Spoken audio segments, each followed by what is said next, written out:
Welcome to my cake kitchen. I'm Gladys, and over here we make simple, informative tutorials to help you navigate baking and decorating easily. We were here earlier. We got all the talking and unnecessary bits out of the way. We are back to serious baking. So welcome. We're making a chocolate cake. I've got my ingredients organized. Get a pen and a paper because it's about to get serious. And for Lollipop, Tabitha, and the rest of you, I need you in class. Behave. If you're joining me for the first time, well, welcome. You'll find out we make cake over here. What are we doing? We're making a chocolate cake. But before we get into just getting into chocolate cake, if you haven't been here before, these lives are an educational resource, if you like, so for you to understand the basics of baking and the processes and techniques. So wherever it's necessary or important, I stop to give you some useful information to help you out. So we're making a chocolate cake. I am going to kind of talk you through the ingredients here, but before we get into that, hear me out when I say something to think about. I have two brands of chocolate cocoa powder here. We have, this is from Costco, by the way. I'm sure you would know. Organic cocoa powder and another cocoa powder here. These are two brands of cocoa powder. Now, here's the question for you. If I omit the thought of the branding, what do you think? Do you think these two products are the same, just of different brands, or they're different things? Tell me why in the comment section. So I'll take the question again. Do you think this is cocoa powder? This is cocoa powder, clearly. Let's have a look at the label just for fairness so that we can all read it for ourselves. And please do yourself a favor. Try not to Google stuff, okay? It is just so that you can test yourself and have some understanding. I mean, Google is available for us to kind of find information and do different things.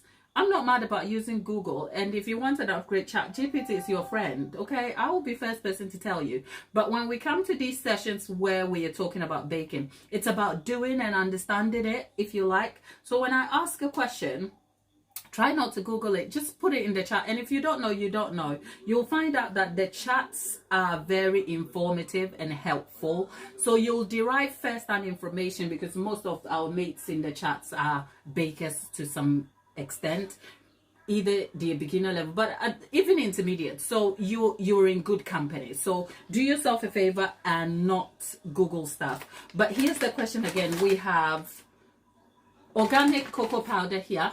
Okay, so keyword being cocoa powder, even though it's spelled differently, it's cacao. Cocoa powder. And we have cocoa powder, deliciously tasty treats. There are two different brands, but ignore the brands.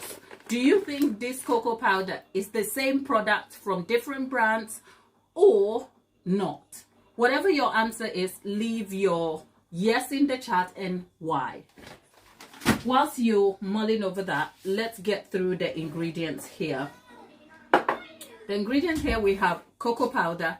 I'll come to giving you some real information about this cocoa powder I have in hand. We have self-raising flour that has some rising agent. The self-raising flour in the UK already has rising agent in it already. But because we're making a chocolate cake, I have added some additional additional baking soda and baking powder with salt. I know in the US, the spelling of self-raising flour is slightly different. In the UK, it's the self-raising with the A, and in the US, it's without the A, so self-rising. But in the US, I'm told you have salt already added. I don't know which is which, but it is essentially cocoa. Why is cocoa in my mind? Okay, right. It's essentially flour which has leavening already added at the point of production. If you don't have that and you have what you call cake flour, I don't know, why am I confused? If you have cake flour, that should be good for you. Cake flour should work because cake flour has a unique property here, but we are not getting into the subject of flour. Let's leave that way to the side over here and stick with self-raising flour. So the nearest equivalent to self-raising flour, if you don't have that, use plain flour, but add additional leavening. I'll leave the information in the description box properly with exact substitutions and measurement for you, just so that I don't get you confused, because right now there's a ton of numbers running over my head as we speak. We also have some cooking oil, and if you were here, I said cooking oil, yeah, flavorless cooking oil. We were here earlier and I had to close up and go pick up some ingredients, and that included cooking oil, because oil in bacon, oil is a fat in bacon, but depending on what recipe, you can replace the oil with melted butter, but it's not always 1 for 1, okay? Because the oil has similar properties anyway. Fat has similar properties in bacon, which is they hinder the production of gluten, helps to tenderize the bacon, gives you a nice texture. But depending on what fat you're selecting, the outcome is likely going to be different. Because for instance, butter sets at room temperature, so you're going to have a tighter, crumbly, denser crumb, rather than oil that remains stable and is flowy, so will give you a more delicate, fresh looking crumb. That is important for what fat you're selecting. So if you're new to baking, it is always important to stick with the recipe ingredient exactly as derived and follow the exact instructions for this recipe. That aside, there is vanilla essence. I have 2 types over here, but obviously this is not my kind, okay? This is not my kind of, this is my type of vanilla. But anyway, that's just flavoring to add to the bit. Over here, I have a mix of creme fraiche and buttermilk. I'll leave full descriptions in the description box. And then we have eggs. This is a sort of egg heavy recipe, so it's the recipe details is a portion and a half, like a full portion for 2 8-inch cake layers, but I am making a portion and a half, so we're looking about 2 4 6 8 10, about 10 eggs. That is about the most amount of eggs I have had, but we are using about 6 to 7 whole eggs and then 3 extra for the egg yolk, so about 6 eggs and 4 yolks. That should increase how rich the recipe comes through, helps with the crumb, but obviously adds a rich, because yolks emulsify, holds the butter together. It will help to give you a very rich but yet delicate crumb to your cake. So that is just about running through the ingredient, but most importantly, we have coffee here. The coffee, I'm going to add hot water to it for what we need it for. So I'll leave the coffee here. We have about a tablespoonful of coffee over there. And then over here, I have a mixture of sugar, which is white sugar and muscovado sugar. The muscovado sugar is to enhance flavor and intensify the chocolate cake over here. So those are the choices, and I'll be leaving some more notes in the description box for you over there. Now, whilst we're at it, I asked the question, do you think these 2 things, cocoa powder, are the same but made of different brands? And if you do think so or not, what is your reason? Let's see in the chat. If I'm slightly distracted, it's because I'm checking in the chat to make sure. Right, let's see. Okay, Lollipop says, I don't know what the difference is, but I'm sure there is one. Okay, Tabitha says, not different. The non-organic may be, okay, no, no different. The non-organic may be cultivated in the field with herbicide, and the organic is free. Okay, Tabitha, just to answer your question, if you look at this, there was no indication of organic or not.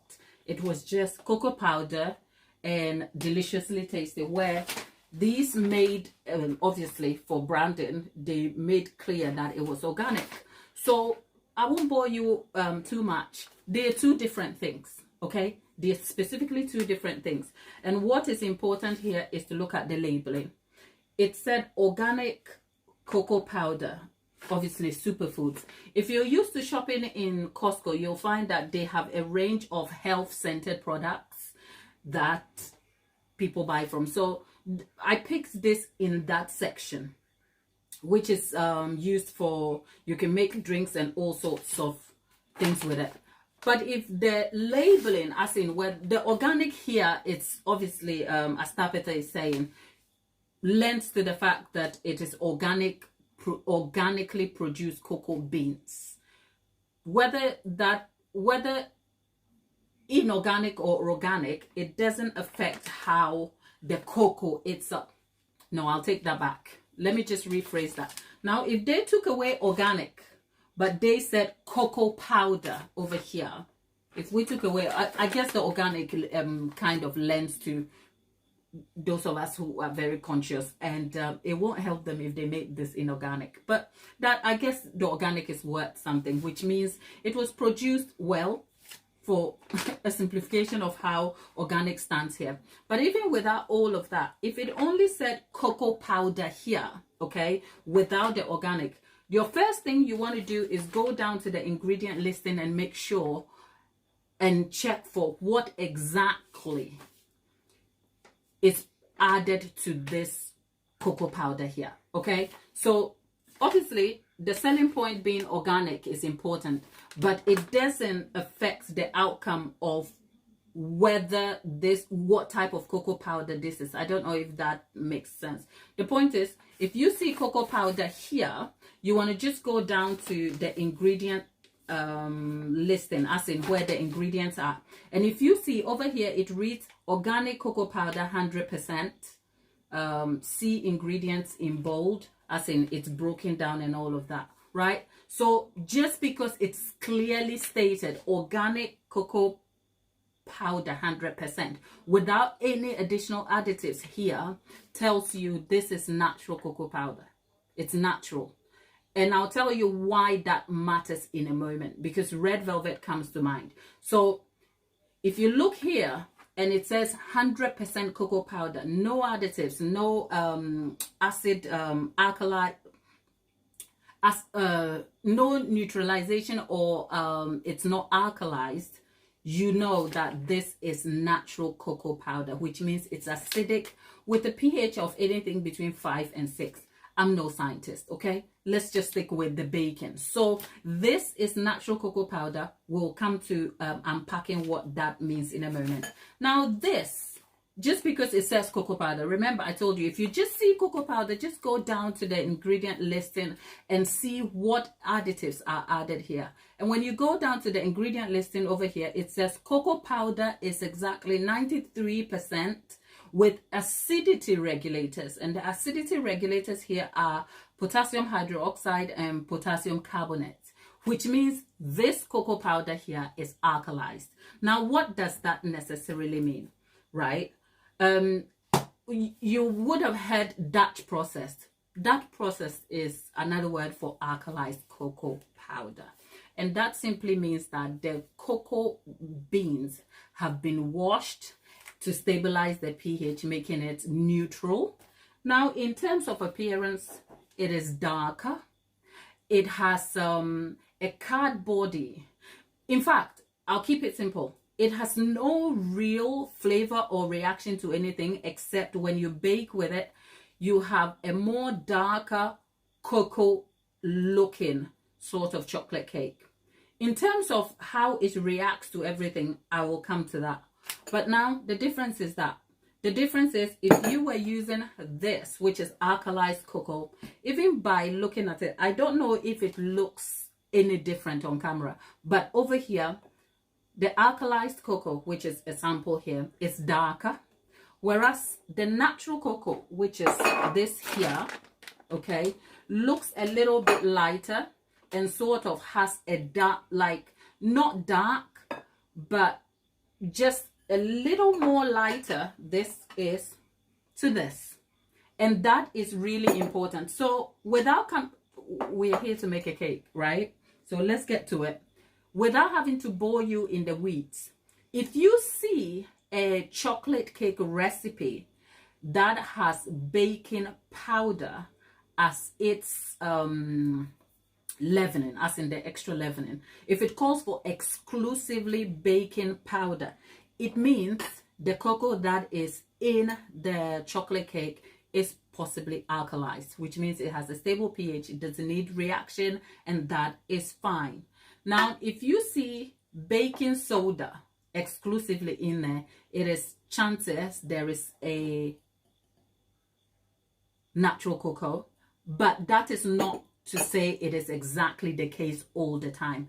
Most cases you will have baking powder and baking soda together for that reason. So that's a clue for when you are looking at your chocolate cake recipes. But that's just a sort of tip for those of you who care about the details and super pedantic.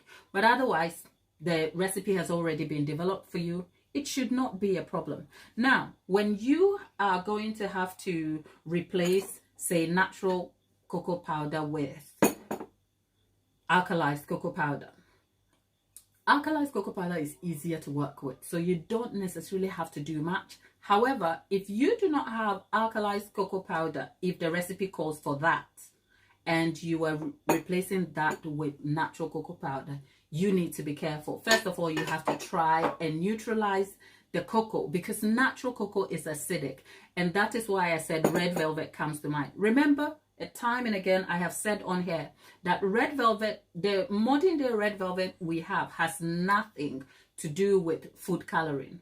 Modern day red velvet is a derivative or an evolving process of the original red velvet that was made, and the color that is now supposedly red actually wasn't red. It was a dark brown hue, sort of with a reddish undertone, because the natural cocoa in that recipe, which is just like a couple of spoonfuls of cocoa powder, reacted with the buttermilk to give it that sort of, it's like a dirty brown, sort of with a tinge of red hue, which was what was called red velvet. And the name velvet was because of the texture and how like smooth and delicate the crumb, rich crumb is, essentially.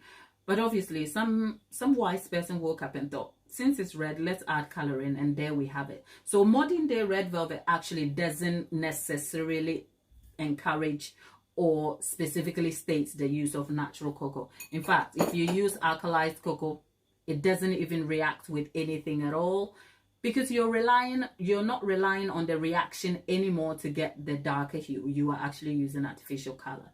And if you do decide to use natural colors, you want to make sure that the colors are sort of stabilized from wherever you're sourcing it from, especially if you're getting them from fruits.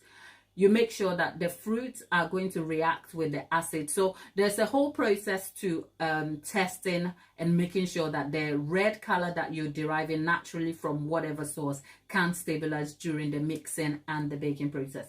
I've answered that question on here before, that it's not like a very beginner friendly thing, but there are people on the platform who have tried red velvet that is made without artificial colors, and it has worked. So you want to go and check it out. But we are here to make a chocolate cake, so let's just go straight and make this chocolate cake.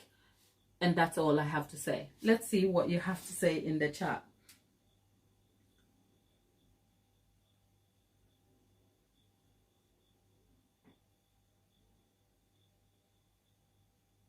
Oh, Chris, thank you. I'm glad you're back. Thank you. You were so kind. Whew, it's a lot of baking. Oh. Right, so let me crack the eggs. Now let's turn the oven on to 170 degrees C. It's a convection fan. I have a fan at the back. It makes a difference when depending on what we are doing here. If you have a conventional oven, the difference between a convection and a conventional is the conventional has the static heat that radiates from the rods that are kind of like running through the oven, and the convection is the one with the fan where the heat is radiated across with the help of the fan, which means heat transfer kind of affects your bakes differently, if you like. So for a conventional oven, you want to kind of raise the temperature by, let's say, 10 centigrade, if you like. So if I'm cooking at 160 degrees C in a conventional fan oven, it's about 170 to 175 degrees C in a conventional oven. I hope that kind of makes sense, because the way heat travels in both of them is slightly different and affects the outcomes. But again, This is a convection fan oven with the fan radiating. I've set it on the preheat for 170. I'll reduce it to the bake will probably be at 170 for the first maybe 20 minutes, and then I'll reduce it to 160 degrees C for the entirety of the bake, which should take up to about 55 minutes to an hour and 50 minutes. And I leave the time adjustable from 55 to an hour, making room for you to adapt your oven and your circumstance to that. So it can be an hour, that's fine. It can go all the way to an hour and 15 minutes if you have to adjust the temperatures, but that should work for you. So I think that is enough of the talking on this one. I'm glad to be back to be talking baking, because sometimes the random issue we talk about is fun and games, but it's like we're still a baking channel nonetheless. If you have more baking questions, put them in the chat and let's find a way to answer them. In the meantime, just a polite request, if you like the video and you feel like it's of some value to you, don't forget to like the video, just so that YouTube is informed of your experience and time here, and it does help us a lot. I think I am politely reminded mentally that we might hit 9K on whilst we're here, because we are 5 subscribers away from 9K. Wow. I cannot imagine 9,000 people in the same space. I don't know what I have to tell you, okay? This is safer because I don't know you. I can't see you, right? But if all 9,000 of you should come out, I don't know which venue I can host 9,000 people. And I know 9,000 people are probably not going to come out, because the safety of a screen beats everything. Either way, I am so grateful to have you here. Every day I show up here and have even one person just show up to say hello. Know that you, that one person, you are still important to me, because this wasn't meant for the crowds, you know. I enjoy cake. If you ever saw me or came to my house or knew the people around me, I live for cakes. Okay, I live for cakes. So if the camera wasn't on, I would still be making cakes right here in this little kitchen of mine. My heart just feels so incredibly full, and I am so grateful that you get to see and enjoy the thing that primarily brings me joy as well. Okay, so thank you for being here. Let's go and make a chocolate cake. And if you have further questions, put them in the chat and I'll be answering them. Okay? Lollipop, behave. Woohoo! Yeah, Lollipop said, most of us are Hermit. Do I not know? You know what? The internet can be such like, don't put your trust in the internet, you know. Gladys, just stick with the baking, okay? Don't do that. Don't do that. This little light of mine, are you gonna let it shine? Okay, there you go. So I'm just gonna move the ingredients out of the way slightly. Oh, by the way, we are also using the reverse creaming method for this. Okay, so we'll get to it. Bear with me.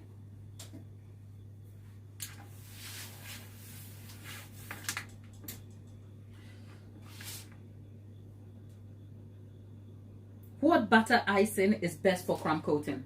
I will answer that in a moment. And January, which Jan, thank you. Jan, thank you. Jan says, you look gorgeous. Sometimes it's weird reading my own like compliments, isn't it? Try reading out your own compliment. Like I'm, hi gorgeous, hi pretty. It's wild. Thank you though. There you go. Right, there you go. We keep it real over here. I love my look. I have other skills, you know, but this is the skill I'm attached to. I can't let it go unless it eventually, you know, falls and literally splits. I am writing with this thing. So that's your cue to say, if you're sitting there finding excuses about why you cannot start your baking journey, there you go. That's an excuse. Okay, let me get myself a, okay, that's what I'm looking for. Let's crack some eggs whilst the kettle boils. We have 6 eggs and 4 yolks.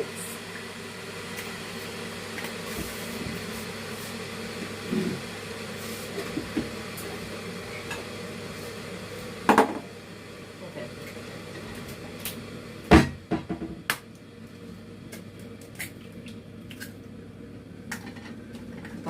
In the meantime, okay, actually, no, not the right. Let's stop that for a minute because I need to kind of fix this too.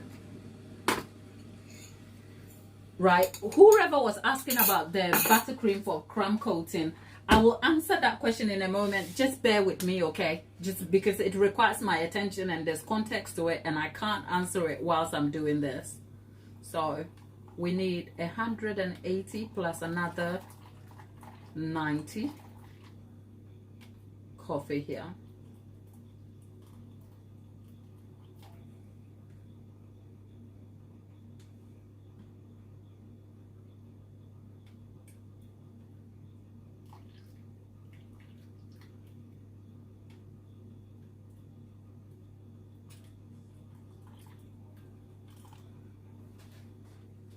Okay, so that's the coffee, and what we are going to do, because I'm using natural cocoa powder here, I have added baking soda. Now the baking soda is going to activate with the cocoa as an acid and neutralize it a bit. What the coffee is going to be doing is to enhance the flavor of the cocoa right here, whilst also helping to bloom. It's almost like it's going to hydrate the cocoa. Now I know I had the end. Can you see how it's bubbling? That is not, that didn't just happen. It's because there is baking soda in there, and what it will do is it's reacting, it will bloom, it will begin to look a little bit dark because I'm just mixing it, blooming it, and then I'll set it aside for a little bit before I come to using it.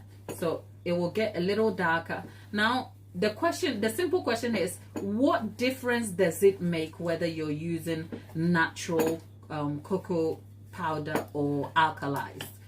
Does it even matter at all?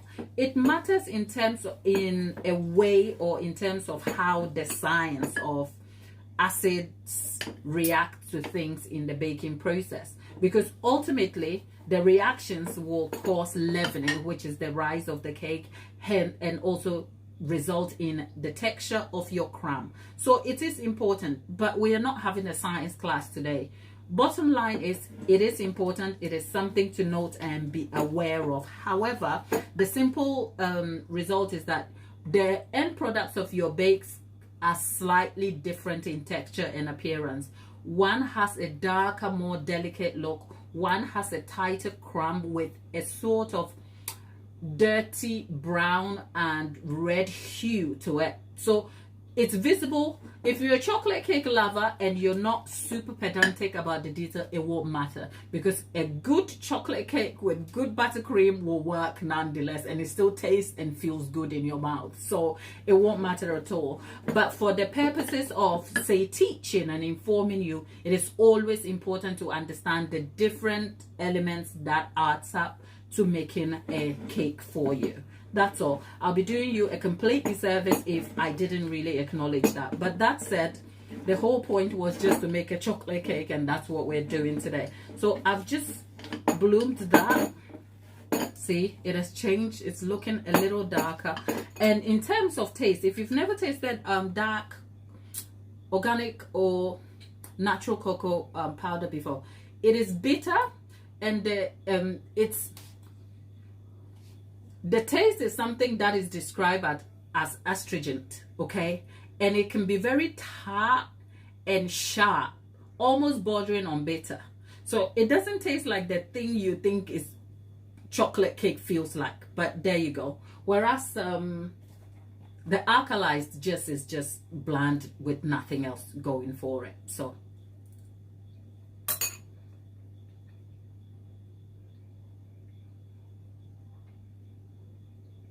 I have just stained my mouth. Look.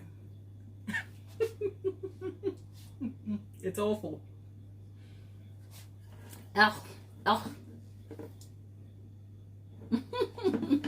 But that's just by the way. In the meantime,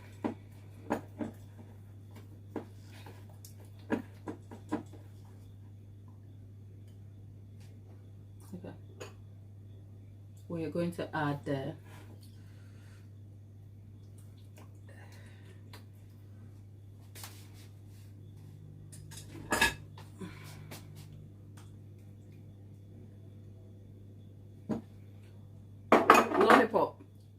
Lollipop and Tapeta, you guys have the job of keeping an eye on the numbers, and as soon as we hit 9K, tell me. I am curious to know.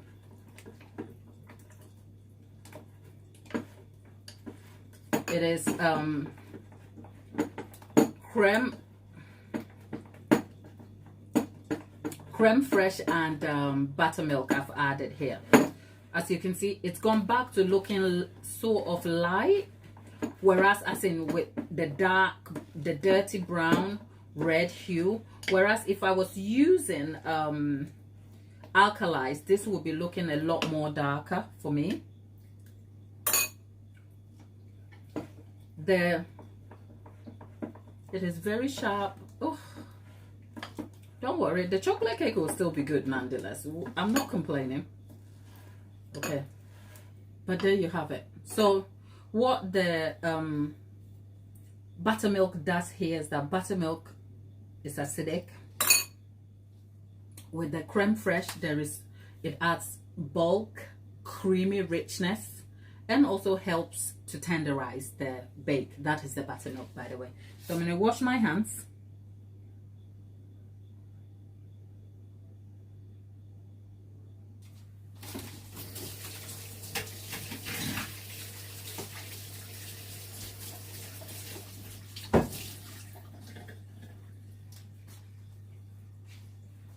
And then I think the next thing after will be to crack the eggs and move on. Look at that. This is all prep work. So here's a tip for you if you're a complete novice. Don't go for natural cocoa. Just the amount you see here, just use alkalized cocoa powder and you'll be fine. Because all the stress I've had to go through right here ain't even worth it. Okay? But it's just because I have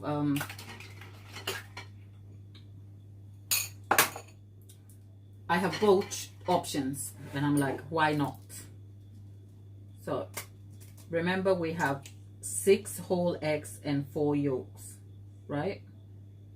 Look at what I'm doing. Actually, yeah, it's fine, because I was like, I wanted to save the egg whites, but no, I'll be using them in a cake recipe anyway, so it won't matter. 2,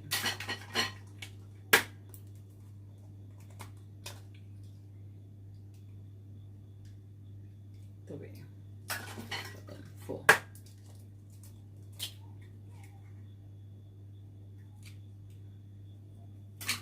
That aside, let's crack the rest of the eggs. There you go. And then we're going to add vanilla. Pour with love. We're back at it. Okay, we are back at it. We love some good vanilla, right? Poured with a lot of love. The vanilla is lovely. Oh, the smell of that vanilla is so good.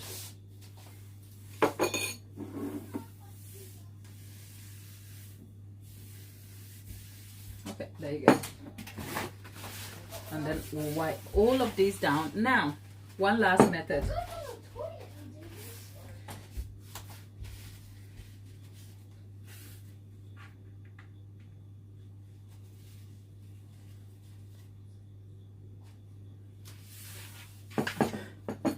Tatiana, darling, how are you, my love? How are you? Great to have you back. I hope you've had a great weekend. Last time we were here, you were going to do work. You have the balance of work and play so locked, right? So I hope you had a great time over the weekend with the hubby. Great to have you back. Right, there you go. Let's get our hands white. Okay, there you go. Now, if you've been here before, you would have seen me when I make cakes. I cream the sugar with some fat, whether it's butter or margarine, right? Because not what we're doing today. What we're doing today is slightly different. We are mixing the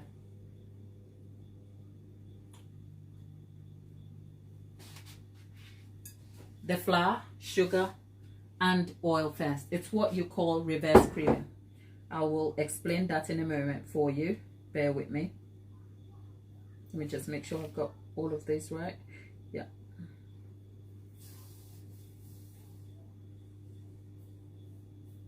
Yep.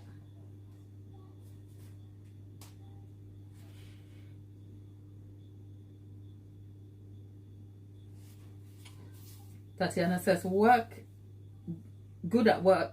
Good. Okay, at work currently, but had a great weekend with the hubby. My darling, you know what? That's what we love to hear. As long as a sister is happy, has balance in her life, okay, and is winning, that's all we love to see. Great to have you though. Now, let's get this plugged in.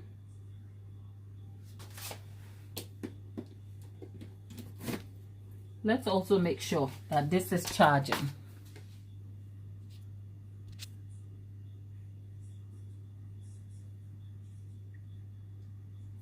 Okay, right. What am I doing? I'm going to... That was so unnecessary, right? Now, I'm going to add the self-raising flour.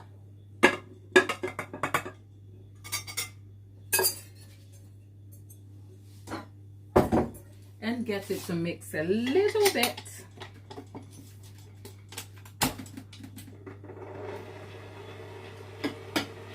Now, what I'm going to do also is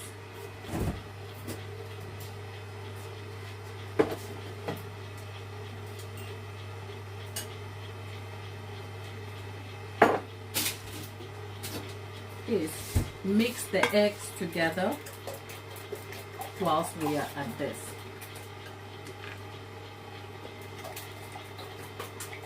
Just beating the eggs together.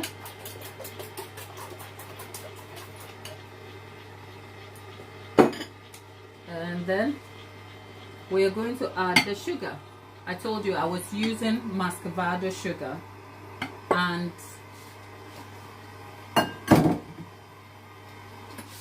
I'm using muscovado sugar. You can replace the muscovado sugar with dark brown sugar. They are not the same thing though, by the way, but muscovado sugar brings flavor and intensity.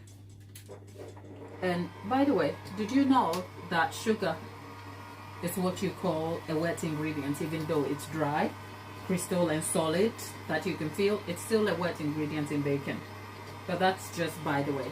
So we are just we're creaming. We're just allowing that to mix in, just so that it can break the sugar and mix the mixture up a little bit. And we're now whoever was asking, the person asking about what buttercream is best for crumb coating, are you still there? Somebody asked a question about the kind of buttercream. Okay, Kosh A, are you still here? Because I'm just about to answer your question about the buttercream for crumb coating. So let me know if you're in there so that I can address that question for you. Okay.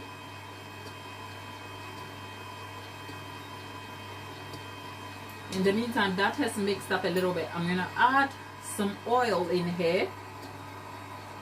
And what the oil does is that it interferes with gluten forming, thereby helping to yield a tender bake, if you like. You want to be careful though, because I am not using cake flour.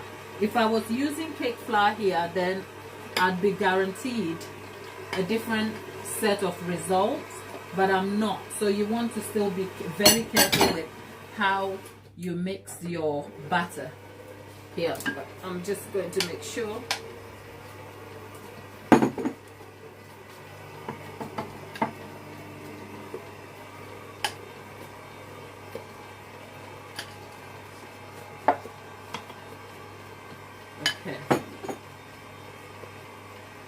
And with that done, we're just going to let that mix in a little more. Okay. And Coach A, now that this has gone in, let me just finish it all together and then I will talk to you properly. Coach A, is this your first time you are joining us? Have you been here before? Are you a baker? I guess from your question, you may be having some buttercream issues. I would be pleased to answer them for you. I just want to know where you are at in terms of your experience, just so that I can tailor the language for your assistance, okay?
Let me just mix this by hand.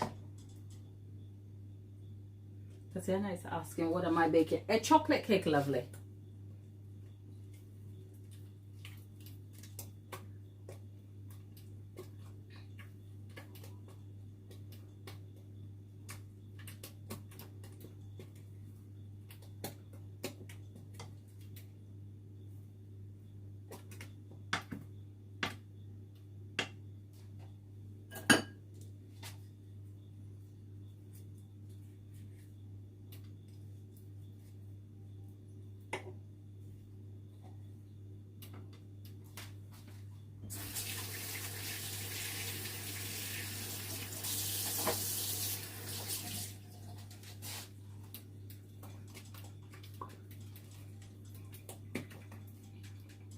Look at how lovely and rich the chocolate sauce looks in here. Okay, let's get this mixing a little bit more, and then Lasso Kid is back.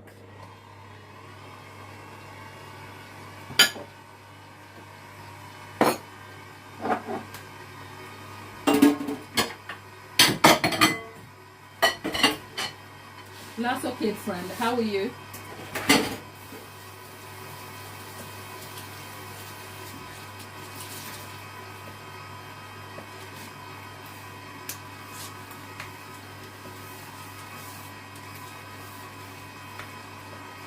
I mean, I love chocolate cake, but oh, by the time you finish making a chocolate cake batter, look at how nice it is. But all my bowls are, look, that looks so, this is going to make such a yummy chocolate cake. I am loving the chocolate already. Can we just move on to Bruce chocolate cake?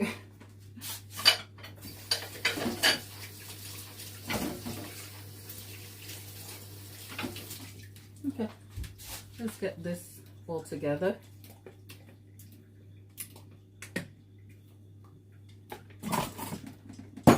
Okay, right. Ah, Lord.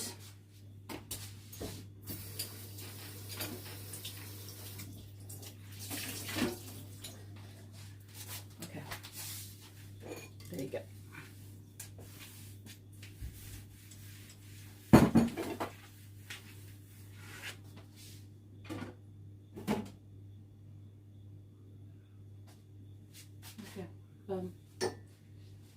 Right, let's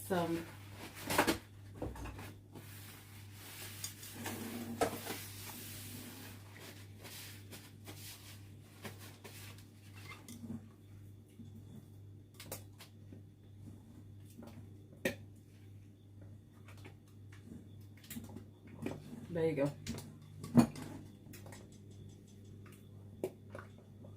There you go. Now we're going to split this between the two 8-inch pans.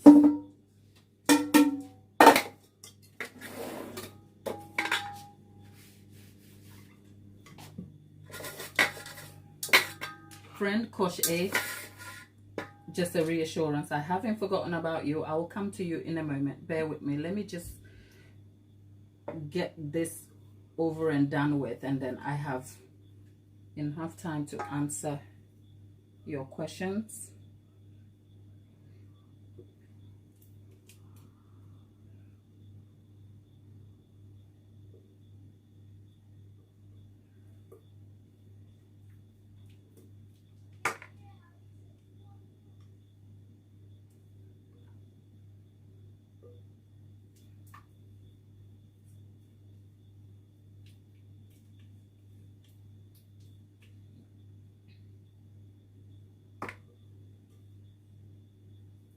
Actually,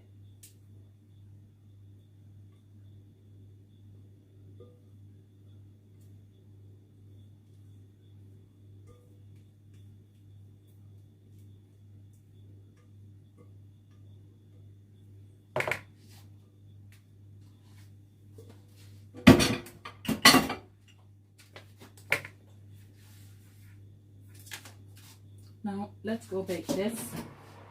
Oh Lord.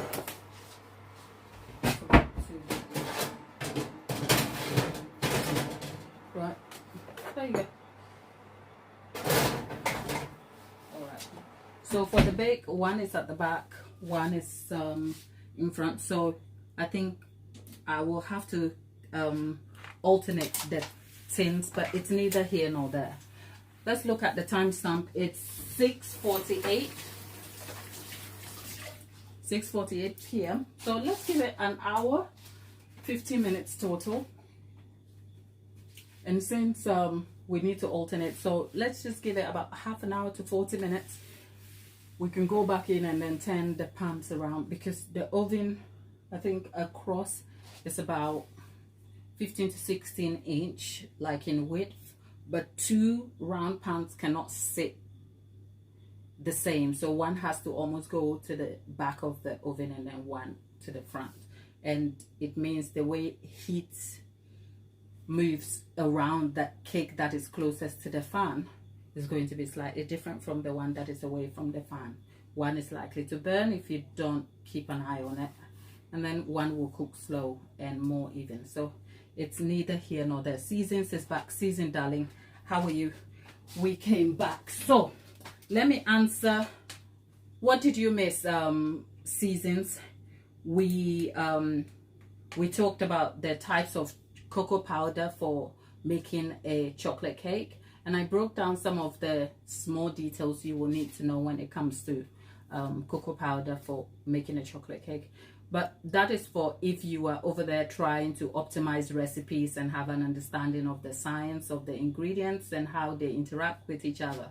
But otherwise, if you get a good chocolate cake recipe that you picked up that is tried and tested, just move along and use that for yourself. One of my favorite chocolate cake recipes is Claire Saffet's, and actually this recipe is an adapted form of her chocolate cake recipe. If you on the platform, if you enter Claire Saffet's chocolate cake, it will come up.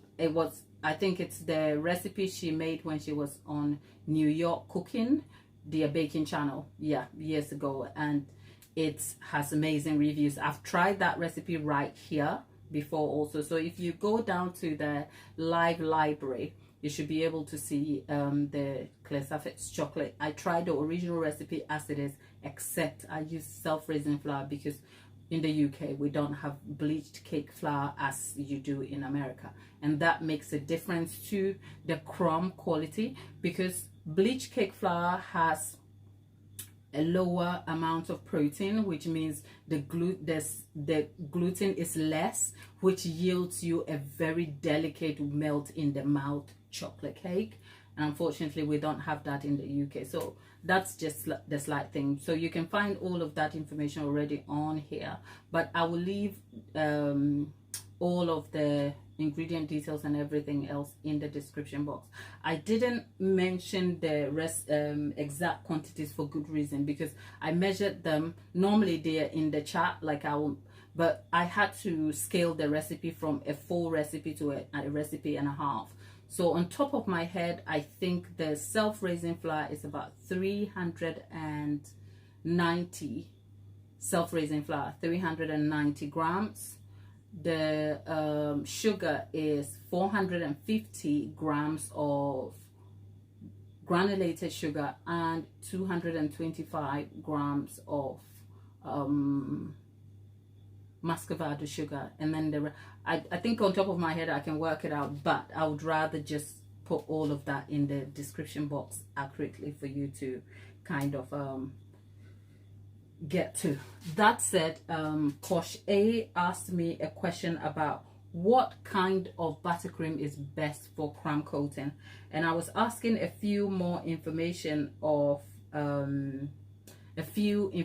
about who Kosh is and their experience in baking, just so that I can tailor the language and see where I can take it from. Because if you're a complete beginner who still is trying to find your way around baking, and you know about cakes a little bit, you know the subject and you can bake, but you're not sure what buttercreams are available, if I start talking about my preferred buttercream, it will all sound very gibberish to you, which is why I was asking for some more information. But Tatiana is also asking, what kind of frosting are you going to put on it? Okay, Tatiana, I am just going to put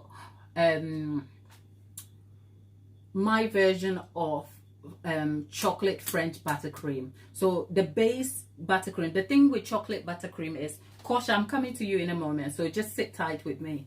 The thing with chocolate buttercream is, like most recipes, you can derive different variations, and chocolate buttercream is actually adaptable. You can make it from whipped cream. You can make it from ganache.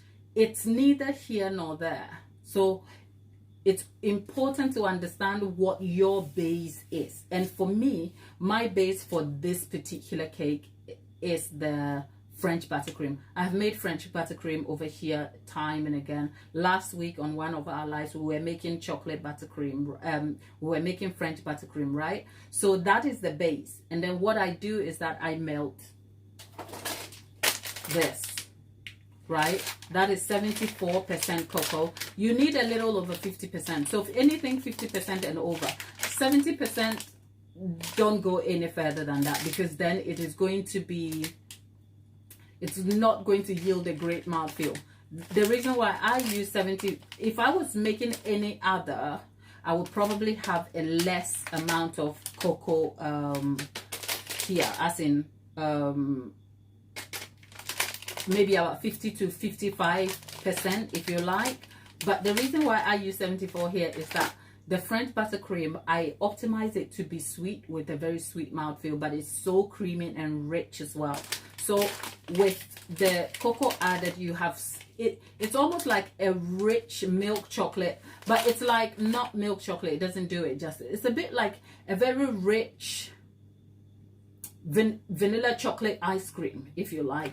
So that's, to answer your question, it's my version of French chocolate buttercream that is going to go with the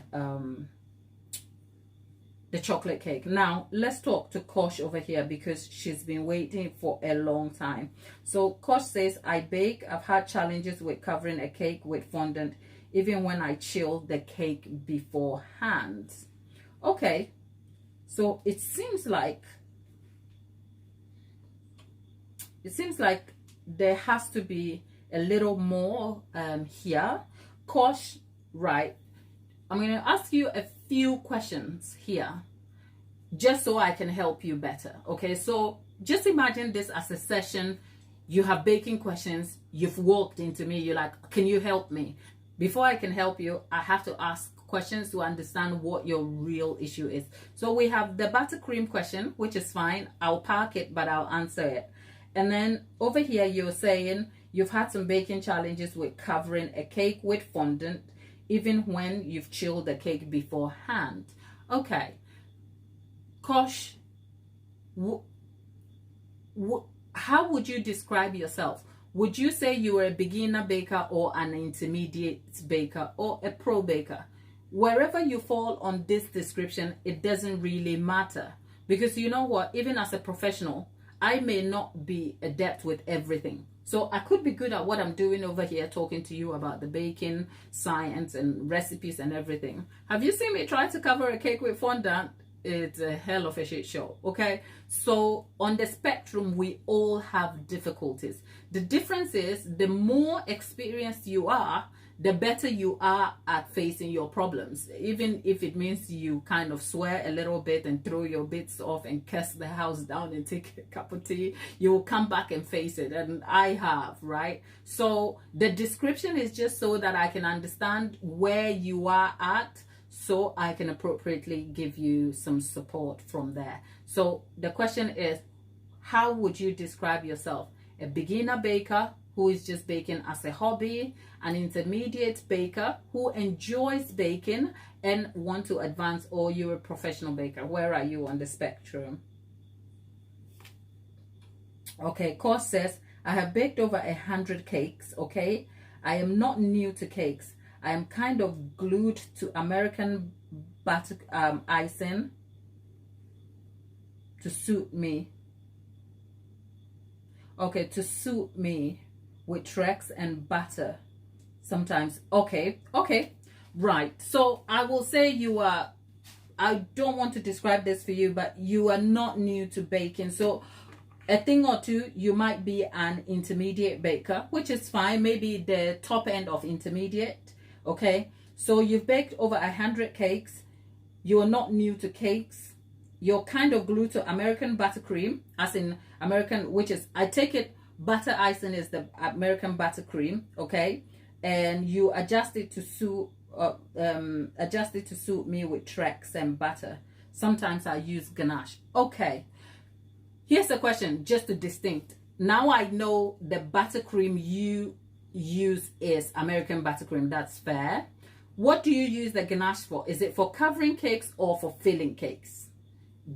Distinguish that for me so that I can answer your question better. So if you baked 100 cakes, that's fine. But also understand, just for the purposes of providing you information and support over here, just understand that you could be an absolute great baker and yet not a good decorator, because decorating is the art form of taking the science that has been made into this great finish and then putting some art on it, and both are not the same. Some are great at one and not the other. I know some professional bakers who are advanced in their expertise of decorating, and they decorate the pants out of a wedding cake that will leave you your jaw dropping, and they're like, I hate baking, I actually buy my cakes pre-made.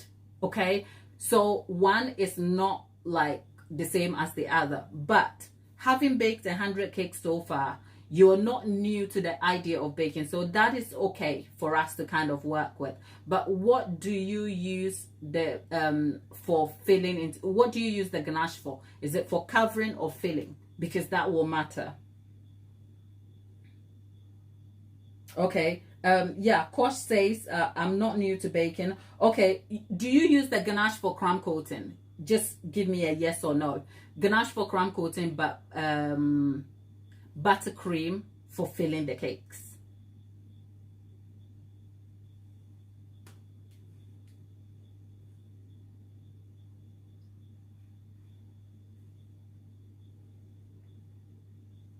Good Vibes is back. Good Vibes, darling. How are you, my love? Good Vibes, check your email. That's all. Right, okay. So Kosh says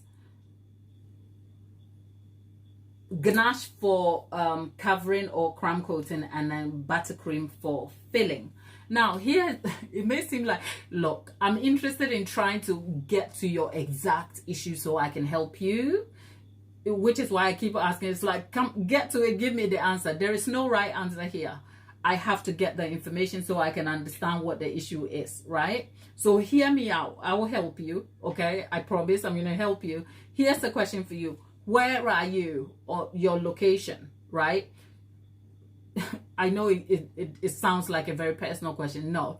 Where are you? Are you in the US? Are you in India? Just a generic location. You know why? Because that also gives me an idea of temperature, climate, how it affects cakes, which informs me about why you are making certain choices. And for that, if I'm going to give you advice about buttercream, I can tailor that to suit your location and the climate that automatically influences the outcomes of cakes.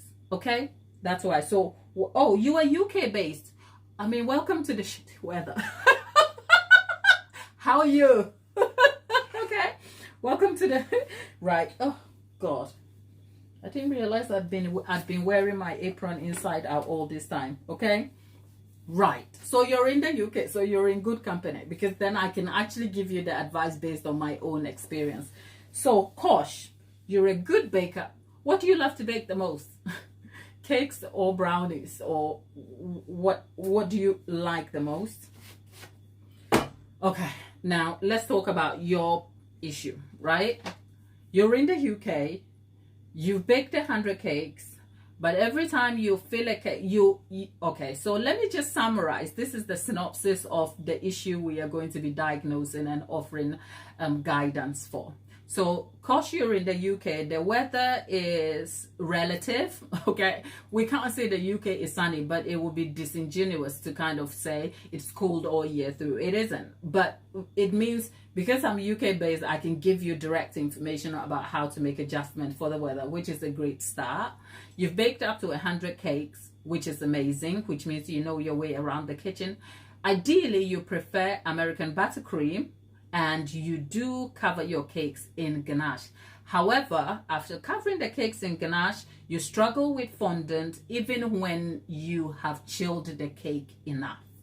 Does that sound about a summary of your problem? Have I summarized what problem you're having? Is that it? Just put a yes. Just put a yes in the chat, right? Okay, so you're UK based, you bake cakes, you fill it with buttercream, and yet occasionally you use ganache occasionally, and even when you go to chill the cake and have followed assumably all the processes, you struggle with fondant. Okay, so that's where we are. Okay, so here's where we are. I'm interested to know how you landed on American buttercream. Is it because it was the most available option for you? It's a preference thing. Why American buttercream? More so, I see that you've mentioned Trex. That should have given the sign that you are UK based, but that's neither here nor there. So you're using Trex with your butter to for your American buttercream, which means I am inclined to believe you're trying to optimize it for stability, but you will be sacrificing on taste and mouthfeel, but that is neither here nor there. I told you I was going to help you. See, we are unpacking the whole thing up, okay? So it is neither here nor there. So the question is, why did you end up with American buttercream? Nothing against America. I'm just trying to get into your mind to understand why you landed there specifically, so that it will inform how I address this issue for you and how I can support you with recommendations. That said,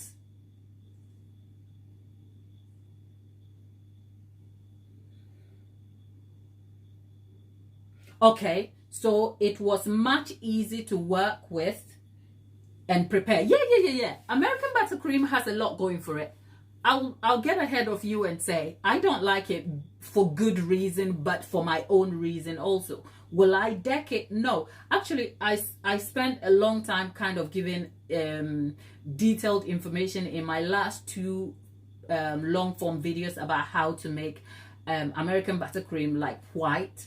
It's all up here. I've made American buttercream here time and again, and it's a complete beginner friendly recipe to go for. So I have nothing against it. It's just not my preferred buttercream. But the goal here will be to advise you on how you can get best results from it. So stick with me. Now, which recipe do you use? Do you use the recipe that has 1 part of butter to 2 parts of sugar, or your ratios are different, which is the 1 to 2 ratio. Which one do you use? Do you use the 1 to 2, 1 part of sugar to 2 parts of icing, 1 part of butter to 2 parts of sugar? Is that your recipe, or you have a different recipe? Because the ratio matters in how stable it gets.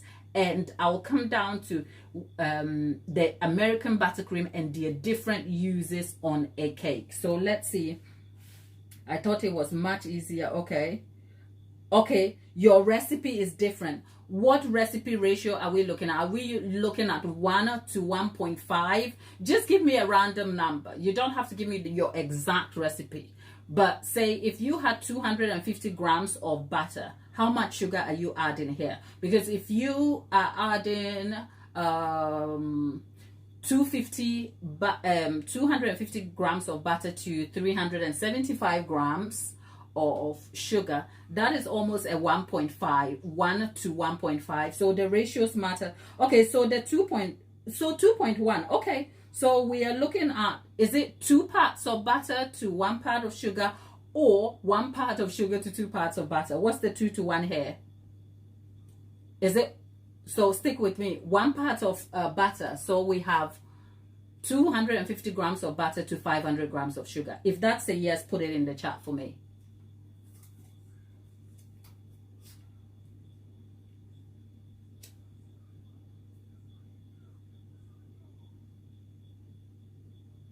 Okay, so I can see in there that it changes. Okay, right.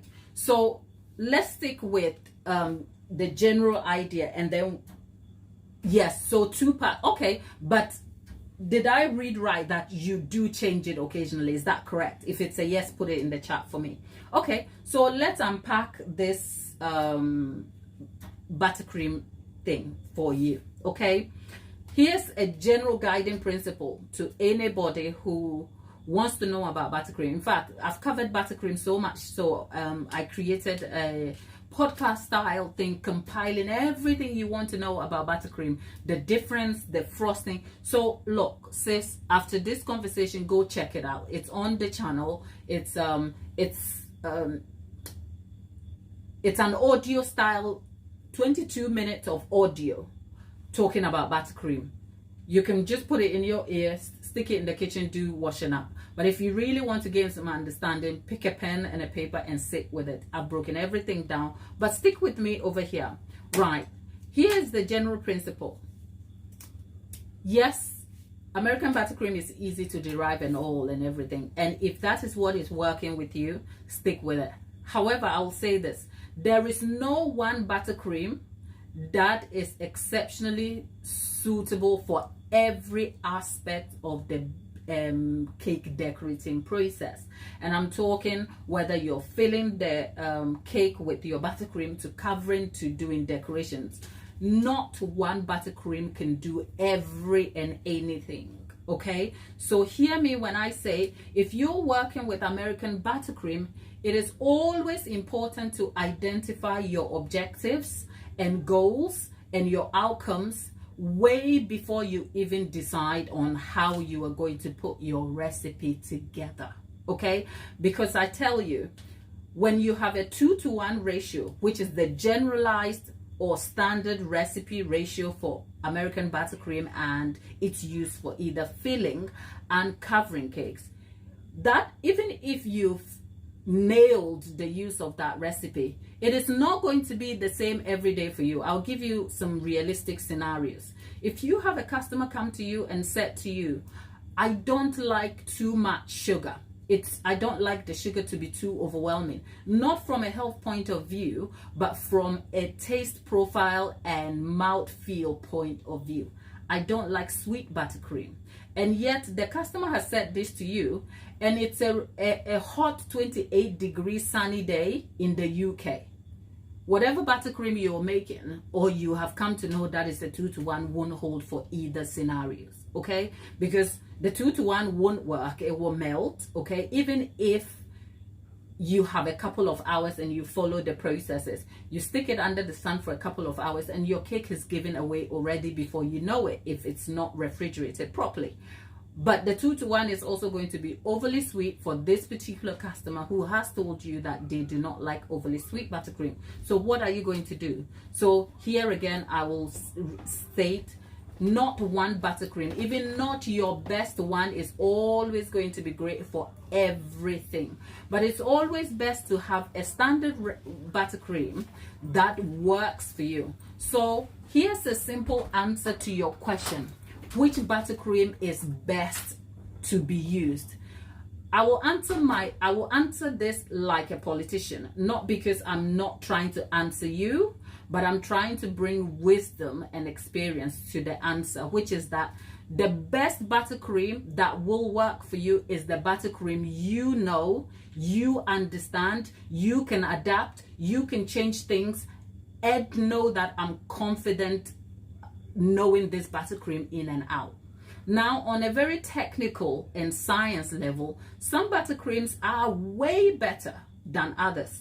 For instance, the bee's knees of any buttercream on a professional level will always be Italian buttercream, okay? Nothing beats Italian buttercream, but even if you derive Italian buttercream, it doesn't mean you can stick it under the sun 4 hours later. It will melt. But the ability of Italian buttercream to hold and sustain beats all the profiles of buttercream that I have come to know and tested.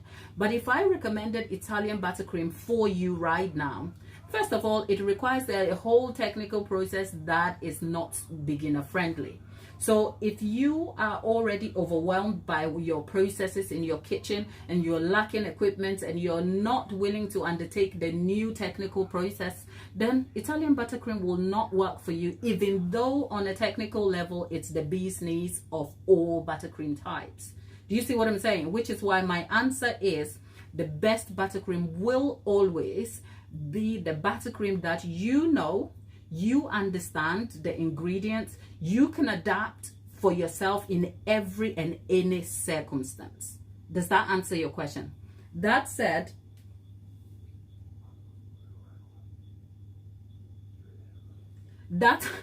my sister in the chat, my sister is in the chat and I'm blushing.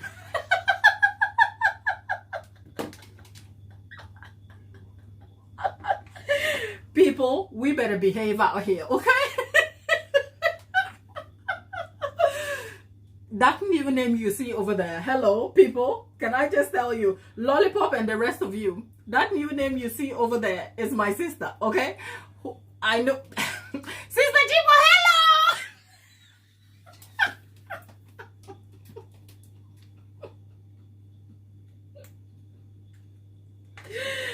People, you better bring the group's best performance to welcome my sister in the chat, Lollipop and the rest of you, okay? My sister is in the chat. You people better behave today, okay? We are not out here going to do anything else, but we are just going to uphold our values and act right. That's what we are going to do. So Kosh A, back to the subject. So the best buttercream is the one you know. So at this moment in time, what you know is American buttercream.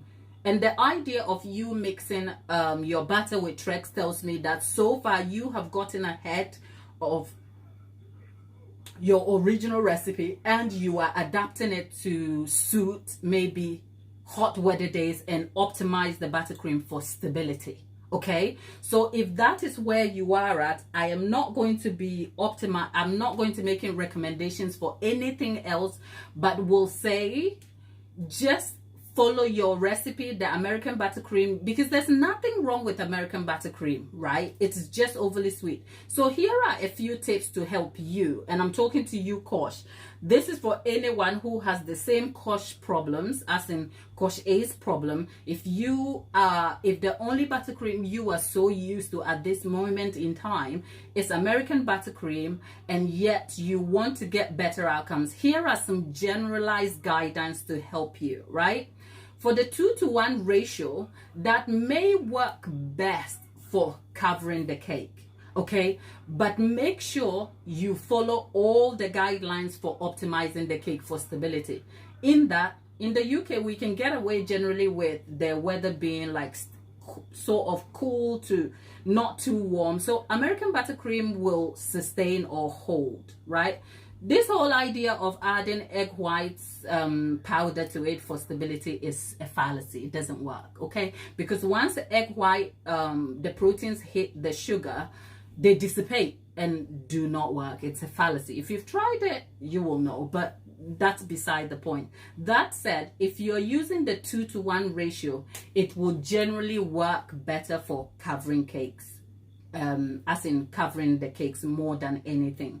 You can also raise the sugar a little bit to bring more stability, and actually some people have actually resorted to adding parts of royal icing sugar, as in the short board royal icing sugar, and I think that is because they're trying to employ the properties of royal icing, which sets hard, but it's not so much for the egg white proteins or the egg white powder in royal icing. It is because the royal icing powder has ingredients that will help to give the cake a sort of stable finish to your buttercream, but note that it will be gritty. So you see, I'm kind of going off on the deep end over here. Just stick with me. The 2-to-1 ratio is all right. It will cover the cake. It's fine. Just make sure your cake is like refrigerated and kept safe or cool for travel, and make sure that you dowel your cakes, especially in warm weather conditions, because stability of the cake doesn't just rely on the strength of the buttercream. It also relies on how the structure of the cake is held up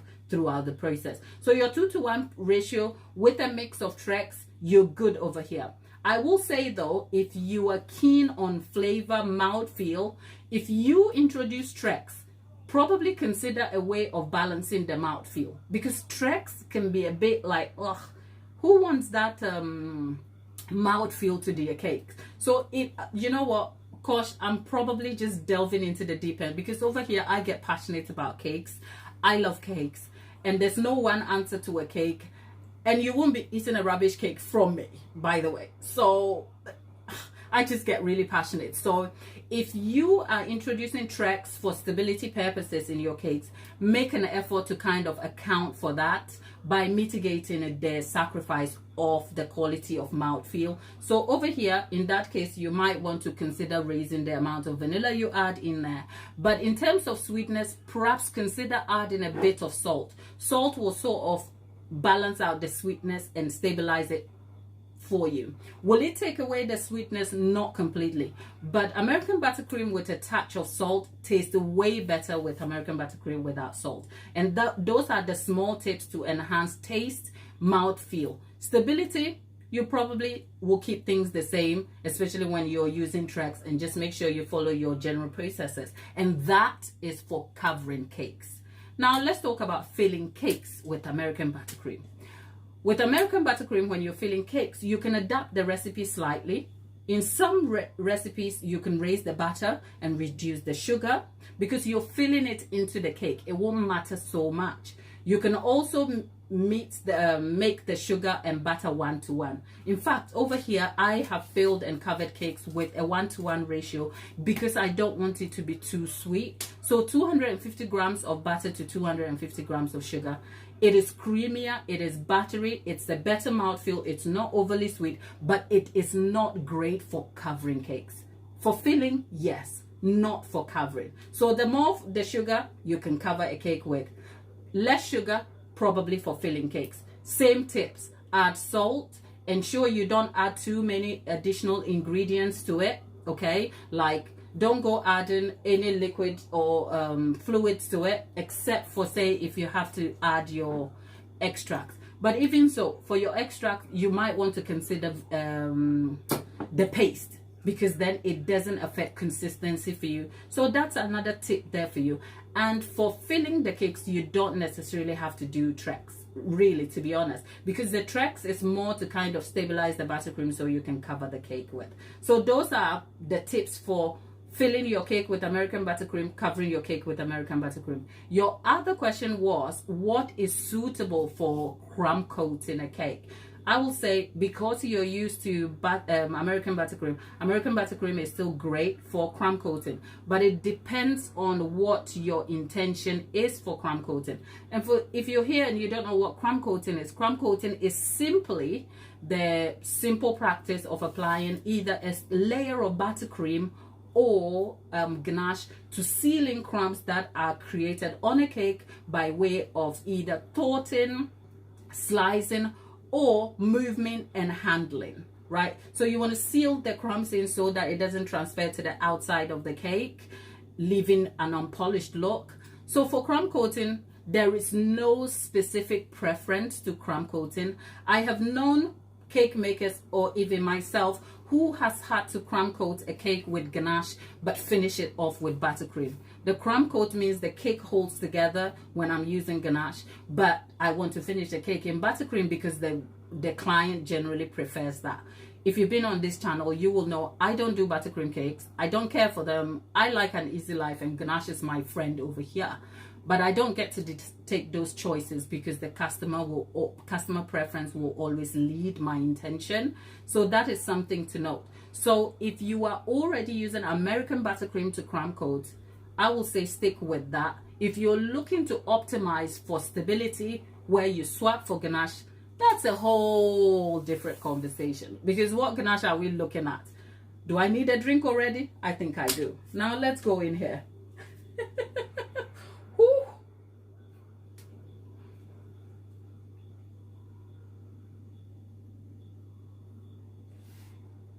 Karibo is back.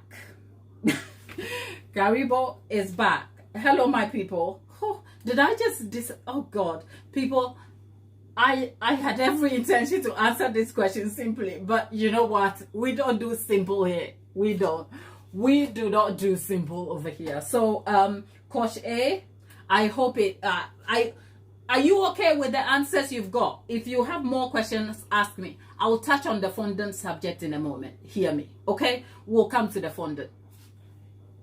When did I put this in? About 40 minutes. Okay, let's see. Oh, okay. Oh, I have a chocolate cake that is like... Okay, right. Okay, so Coach A, here's an answer. Whew. Let's see. Hear me. 1 second.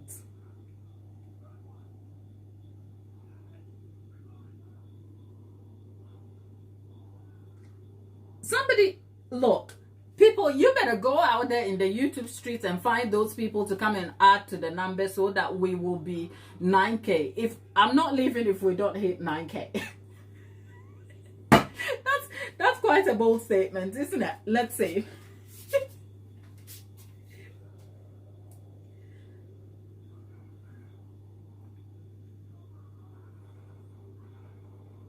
Okay, so Coach A says, for filling, I do less butter. Okay. Okay, all right. So you add double cream. Okay, that's fine. That's you see what I mean? That one buttercream is not always the best for one thing. You know, you can adapt it to suit yourself, which kind of works for you. I am so happy you can do that. You fill with double cream. Okay. Karabo, our South African sister, she's here. 250 grams of white chocolate water ganache to American buttercream. It works best. Wow. Look, I will be back here. You know, you can always trust the sister to come. I'll come back here and try that. Except my weather won't always help. But yeah, I have heard about adding the white chocolate for stability. Oh, okay. So 250 grams of white chocolate water ganache. How much water are we talking here? Do you mind, Karabo? Because I want to be able to come and try this, because you know what, I have had so many people ask me like what is the most stable, and I kind of feel bad because I don't have a straight answer. And the fact is, there's no straight answer for one single stable buttercream that does everything. Okay, and yet most people will sell you courses and do all of that. Not that I haven't thought about that, But no, it's a joke. You know, the point is, I would rather let's try it, let's get it, so that you know you are getting solid information about the thing. Okay, so 3 tablespoonfuls of chocolate, white chocolate. And what is the ratio of buttercream? I take it, Carabo, just for clarity, I take it we're talking regular American buttercream and the exact process, which is the butter to sugar, which is cream together, and then you add the chocolate to it. So give me the full number, as in the full recipe details, if you don't mind, because I'd love to kind of try it just so that we can see how it holds up. At least we know there's 250 grams of white chocolate with 3 tablespoonfuls of, so for every is it 250? So okay, so for up to every, is it, if you divide 250 by 3, whatever it is, for every amount of that you add a tablespoonful of water, which will work. But what are we looking for in terms of the sugar and the butter? What's the ratio here? That said, Kosh A, let's answer your fondant question, right? Carrie is in the chat. Carrie, I just saw you in the chat. Hi there, darling, from Colorado. How are you keeping? I hope life's treating you well. Great to have you back, and thanks for stopping by with us. Now, let's talk fondant. Kosh, darling, I know you are not a beginner at this point because you've already provided some information that tells me you know your way around cakes. You and I know that fondant is not anybody's friend, okay? The best fondant outcomes are supported by some very specific processes and due diligence, I'll say, which I will get ahead and tell you. If you see anybody who works easily with fondant for the best outcome, chances are they're using premium fondant. That is not to say with premium fondant you get away with less skill. No. A combination of the skill, okay, and premium fondant will yield you a polished cake.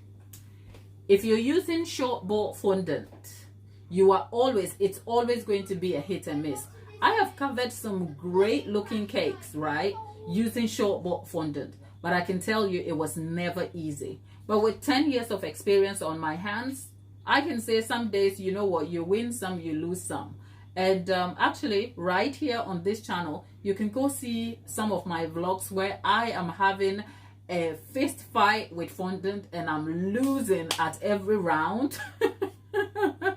And yet, if you haven't seen the vlog and I showed you the cake, you will say, oh, that cake looks amazing. No, it took 6 coverings. 6. You roll, it falls apart. Even on the lives, people tell her. So you know what? Yes, buttercream will always leave you disappointed with fondant cover. Even here, my flower vase cake. My flower vase cake, if you look on the channel, if you see that flower vase cake, right, you will think I set out to make such an artistic looking pot. So, if you ask the people in the chat, they'll tell you. I was covering it and the fondant tore. I was like, look, I don't have time to kind of rip this apart. I'm going to just make the mistake part of the decorating process. And that is what experience will teach you. But remember, that cake wasn't for a client. That cake was for tutorial. So I got to decide what I wanted to do with the outcome of that cake. Whereas, what you do if the fondant breaks on you and it's a customer cake? You don't get to just make the mistake part of the process. You have to strip it all the way back, start the process again. And sometimes it requires having to go to the shop to buy yourself new fondant, right? So here are the fondant no-nos, right?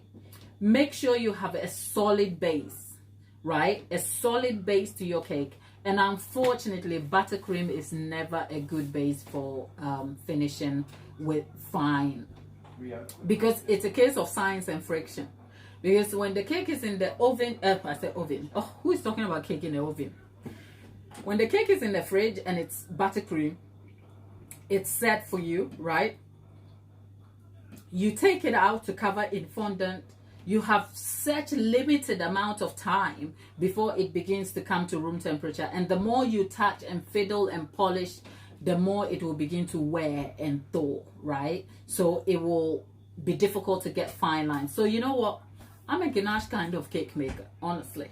I make ganache cakes, and it will be my best medium for covering cakes, especially as a base coat for a fondant. But having a solid base, which means making sure the cake itself is solid and set properly in its form, will aid a better fondant outcome. Having your skill together and nailing your process. For instance, when you're covering a cake with fondant, it is easy to kind of overlook everything else. Make sure your system is very streamlined. Know when to get the cake out, when to kind of cover the cake in, say, the sort of glue. People use water, I use Trex. However else, when to apply that, when to roll the fondant, how to add the fondant. All of those you have to think through. Because, for instance, if you bring the cake out before you even prep your work table to roll the fondant, your cake is thawing over here, and once your fondant is rolled, by the time you get to it, the cake falls apart, and then you have crisis on your hand. So make sure you have a solid base for your cake, but also make sure you have a very streamlined process that works specifically for you. Additional thing, have premium fondant. Like, I'm not encouraging you to go spend money you don't have, but with good skill and premium fondant, you can cut your work in half. And that comes from somebody who knows how to use premium fondant and shortboard fondant. And that's where I'll stick. I hope that helps.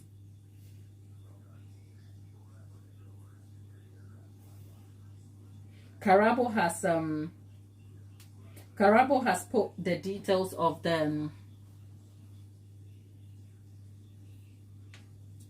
stable icing in. I mean, if it matters for context, Karabo is in South Africa, which is warm generally. It has a warm and cold climate sometimes. So if this works for her, then I'm sure that it will work for any condition. But I will be happy to come and try that recipe to help you. My sister is back. People better behave. People better behave. People better behave. Okay? Sister Chimbo. Right. Expensive for stingy customers, darling. I know. I mean, we live to pleasing these customers, but these customers don't know. Right? Ooh, this chocolate cake is about to be chocolating. See, I'm having to swap one for the other, as in one to the back, one to... Ooh. This chocolate cake is about to be amazing. Okay? Hello, people. Daddy, I'm on a giant ship. People, my sister is in the house. Ship. You people better be know nice to her. Okay? Okay? I'm on a giant ship. Can you tell me what bit? Because I'm gonna have to go and explain myself what I do over here. So you people better make me look nice. But anyway, good vibes. Great to have you. Kosh, I hope are all your questions answered? Kosh A, are all your questions answered? I just want to make sure that at least I have been able to answer your questions satisfactorily for you. And Karabo, thank you for providing that information about the recipe. We will have to come back and try it sometime, and then we'll see how. I'll have to kind of work out a way that we can try it and see how stable it will work in the UK, because our weather works for us, if you like. So it's not always fair, if you like, because we say we're coming to the end of summer, but it looks almost like the start of autumn already. Except like in, say, 8 weeks, you have one day where it's like elevated temperatures and everybody's like, oh, it's too hot, it's too hot, it's too hot. I mean, What can you do?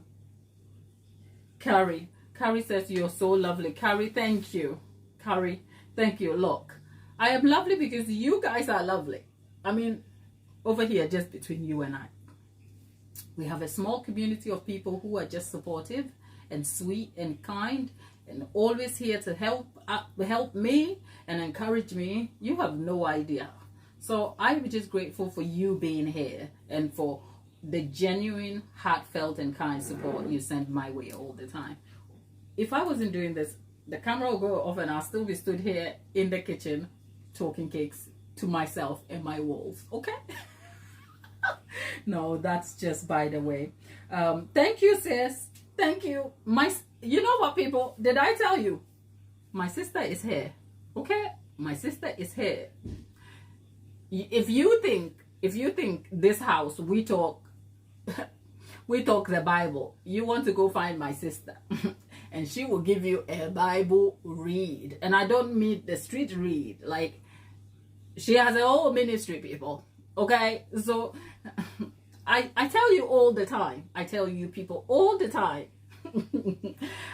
That when the internet is so wild and people are like, go and touch the grass. I live in the grass.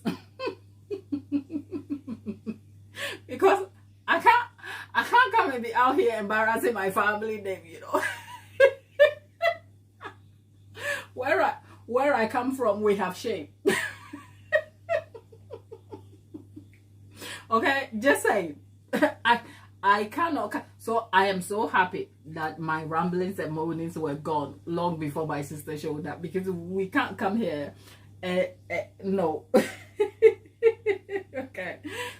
We have to behave and act right in this YouTube streets. But yes, our chocolate cake is still baking. It would be lovely if the cake finished baking whilst we were still here, but I don't know if I want to wait that long. Have you got more cake questions for us to answer? If you haven't, we'll probably have to make it back on the third run.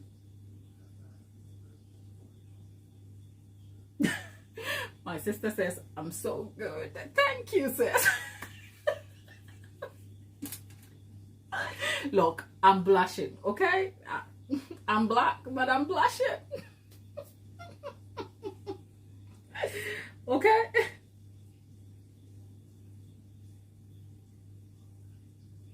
We are still a person or two away from hitting our 9K mark.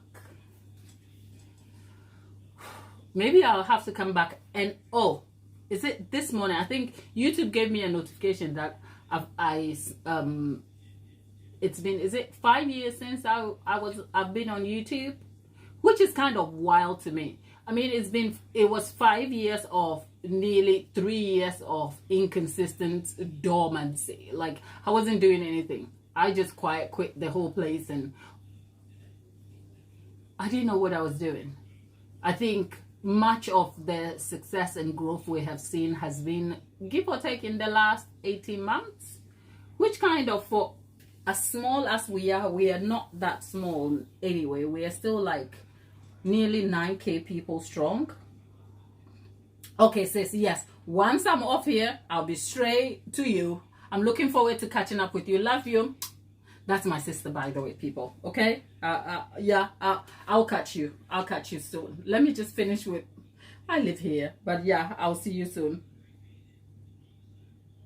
Do I have cream cheese frosting recipes? Good vibes. If you're talking like the kind of American cream cheese recipe, no. And that is because the UK type of cream cheese that we have is sadly the sloppy Philadelphia seconds. That is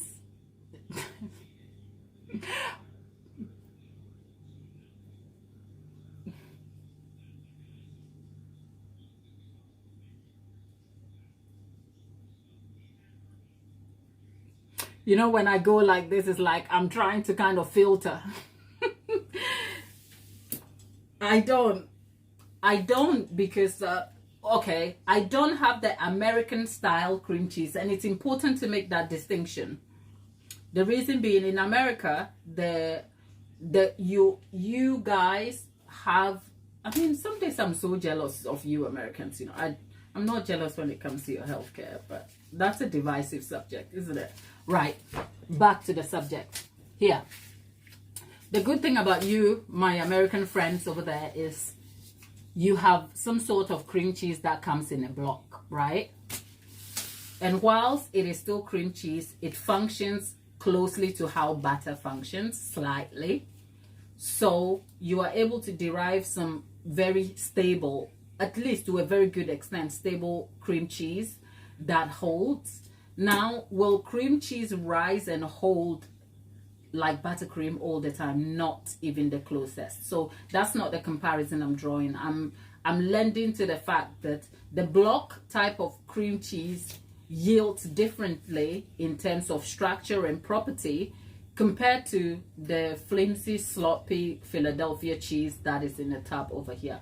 That stuff, as soon as it comes out of the fridge, you stare into it and it's falling apart, which means it doesn't make a great cream cheese recipe in the way American cream cheese looks like. And I'm talking American cream cheese is the sort of cream cheese where you whip the butter and the sugar together and then you add the block of cream cheese. No, I don't like that kind of cream cheese. I don't care for it. It's not my thing. However, here's the good news. I have a cheat style cream cheese that is very beginner friendly, but it comes with a little bit of intention, right? I made that cream. I've made that cream cheese over here. It's the sort of cream cheese that is used to fill a cheesecake. So I call it the no-bake cheesecake cream cheese, where it is mixed. You can actually fill it into a cheesecake base and have it as a cheesecake, but it also fills into a cake. And actually, good vibes, I will tell you to speak to Lollipop about that, because Lollipop wanted to make a carrot cake for her daughter's birthday, and I went out of my way to derive that so that she could use it, and she has great things to say about it. So if you want to know that recipe, I will link it in the description box, or I will send it to you if you want. It is not, because it is made with whipped cream, generally it won't function as a buttercream, but it's still cream cheese that will pair well with any type of cake. It just has stability issues. So if you're going to fill it into a cake, you have to follow a completely different process, but it works. It's great tasting. It's amazing. And that's the long version of the question that I could have answered simply by saying no. Okay.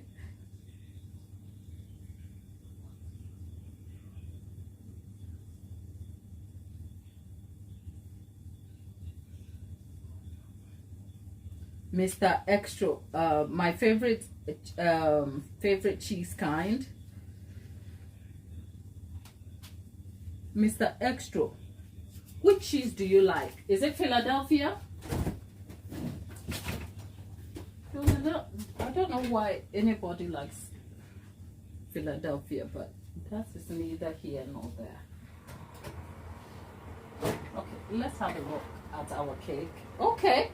Oh, people, look at the chocolate cake. Look at the chocolate cake.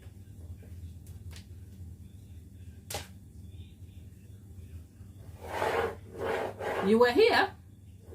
You were here. We made it right here. And I told you the bake time is anything between 55 minutes to an hour, 15 minutes. We put the, we got it in at 1848 and nearly 1745. We are here. There you go. But you know, we will not know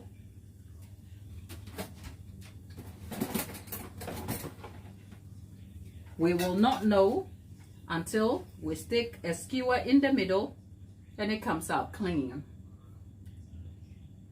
It is a little bit crumbly. The crumb, people, the crumb of this cake, look. Okay? Look at the crumb. It is.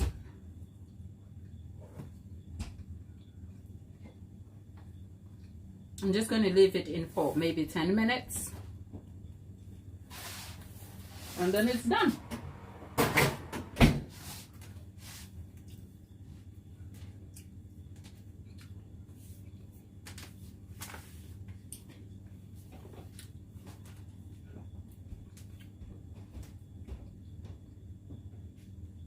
Sophie, who is that cake for?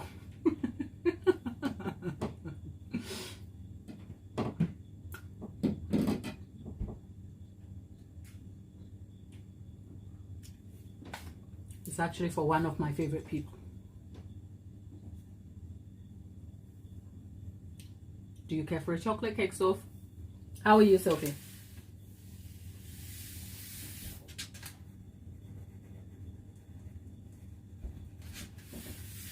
Thankfully, we are not going to be carving it into a doggy cake, okay? People, let's give it yeah, I'm all right, thank you. Always a pleasure to catch up with you when you show up in the live. Do you want a chocolate cake? Sophie, do you want a chocolate cake? Like, seriously? Because some days when I come and we bake a cake, I'm like, it's so annoying when I get to just decide how nice the cake tastes, isn't it? It's annoying because then it's like, what about you? Okay, but don't worry, we're working behind the scenes. You know what? We'll figure something out. At some point, you'll be able to eat this cake for yourself. Okay, don't worry. Just come by, stop by, say hello, and support us, and let's see.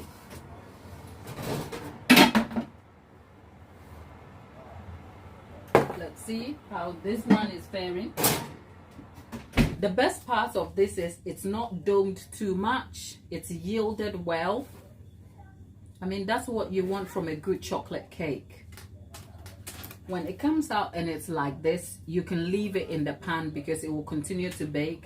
And you know what? It hasn't domed that much. I mean, if I take it out, you will see a small slight dome on it, but still like a good cake. Look, I like it when we put the recipe together right on here and then it comes together, like, and you can see the results. So yeah, our chocolate cake is done.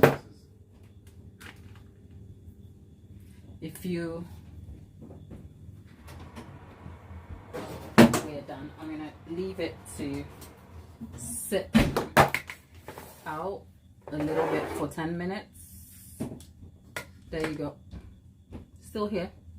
So if you want to see how our Mama, hello, how long until we can do dinner?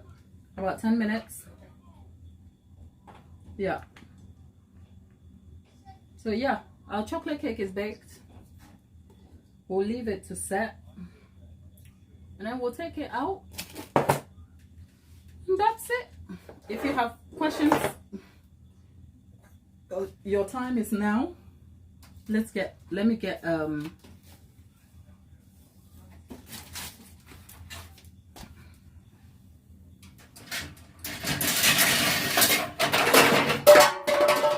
I told you my kitchen is small. There you go. Choose your weapon and We you need can this customize rack. And normally when the cake comes out of the oven, you want to give it like 5 to 10 minutes so it sets. But This is unlikely to fall apart. So I'm going to break that roll. I'm going to flip it over. And let's say a prayer. 3, 2, 1. What do you think we're going to find? Find a lovely baked cake. You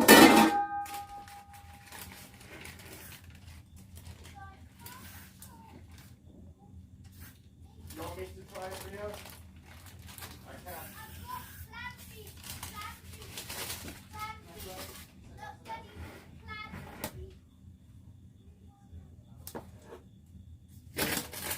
Okay.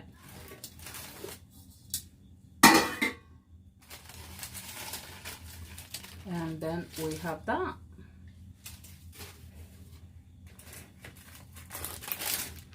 And just like that, we made some solid chocolate cakes.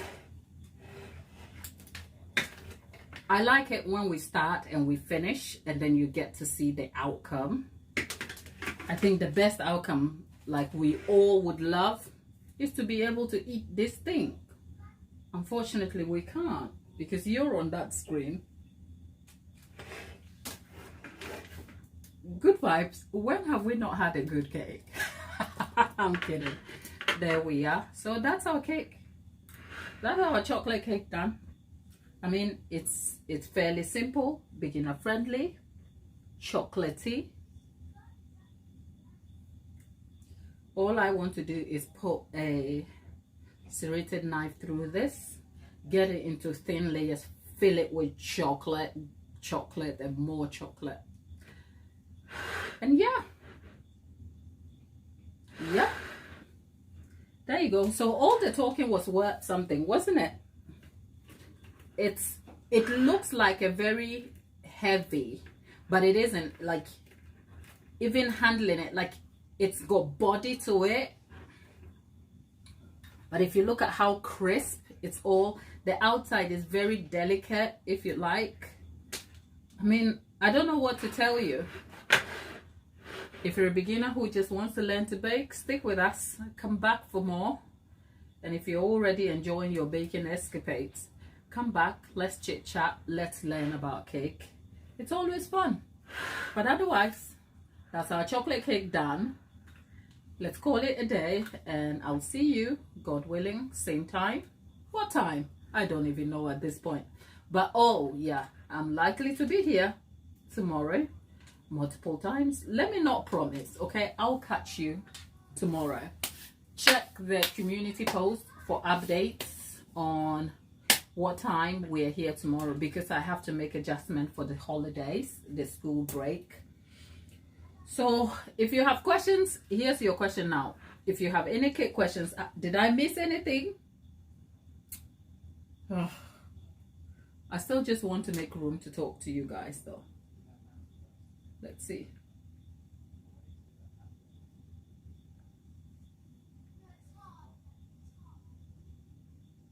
Anyway, my people, it's been lovely hanging out with you since 3 p.m. minus the break where I disappeared to go get ingredients. I'll see you tomorrow. Take care. Thanks for being here. Happy baking.